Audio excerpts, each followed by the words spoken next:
एक छोटे से गांव में हरी भरी पहाड़ियों के बीच एक प्यारा सा घर था। उस घर में मीरा नाम की एक छोटी लड़की रहती थी। मीरा बहुत उत्सुक और दयालु थी। उसे अपनी बगिया से बहुत प्यार था।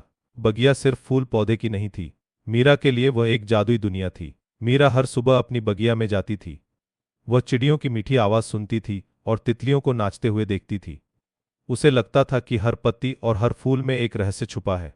दिन जब वह अपनी पसंदीदा गुलाब की क्यारी के पास खेल रही थी, तो उसकी नज़र एक अजीब चीज पर पड़ी। एक छोटा सा हल्का हल्का चमकता हुआ कण घास के बीच दबा पड़ा था। यह एक चमकता हुआ पत्थर नहीं था। यह थोड़ा गोल था और बहुत धीमे से टिमटिमा रहा था। मीरा ने उसे धीरे से उठाया। वह गर्म था और उसकी हथेली में हल्का सा कंपन हो रहा था। तुम कौन हो? मीरा ने फुसफुसाते हुए पूछा। चमकती हुई चीज थोड़ी और तेजी से टिमटिमाई। मीरा ने महसूस किया कि यह कोई साधारण पत्थर नहीं था, एक छोटा सा तारा था जो शायद रात के आसमान से गिर गया था। पर यह बहुत उदास दिख रहा था। इसकी चमक बहुत फीकी थी। ओह, तुम इतने उदास क्यों हो प्यारे तारे? मीरा ने पूछा। तारे ने एक बहुत ही धीमी हल्की सी आवाज निकाली, जैसे कोई छोटी सी घंटी बजती हो। यह आवाज मीरा के दिल तक पहुंच गई। उसे लगा कि तारा कह रहा है, मैं खो गया हूं, मैं घर जाना चाहता हूं। मीरा जानती थी कि उसे इस तारे की मदद करनी होगी, पर कैसे? उसने सोचा और फिर उसे एक विचार आया। उसकी बगिया में एक बहुत पुराना विशाल बरगद का पेड़ था। सब कहते थे कि वह पेड़ बहुत बुद्धिमान था। मीरा हमेशा उससे बातें करती थी और उसे लगता था कि पेड़ उसकी बातें समझते हैं। मीरा छोटे तारे को अपनी जेब में रखकर बरगद के पेड़ के पास दौड़ी। बड़े बरगद दादा, मीरा ने पुकारा, मैंने एक तारे को बचाया है जो आसमान से गिर गया है। बहुत उदास है और उसकी चमक फीकी पड़ गई है। आप मेरी मदद कर सकते हैं? बरगद दादा ने अपनी मोटी शाखाएं धीरे से हिलाईं। पत्तियों की सरसराहट से एक आवाज आई, जैसे कोई फुसफुसा रहा हो। प्यारी मीरा, पेड़ ने कहा, या कम से कम मीरा को ऐसा ही लगा। तारे चमकते हैं खुशियों से, सपनों से और प्यार से।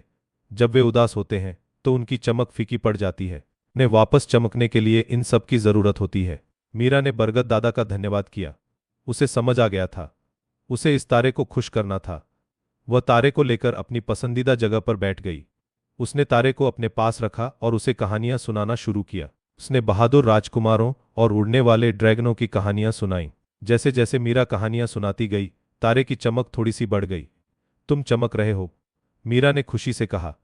तारे ने थोड़ी और तेजी से टिमटिमाते हुए जवाब दिया।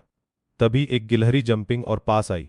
उसने मीरा के हाथ में तारे को देखा। गिल ने अपनी पूंछ हिलाई और एक अखरोट तारे के पास रख दिया।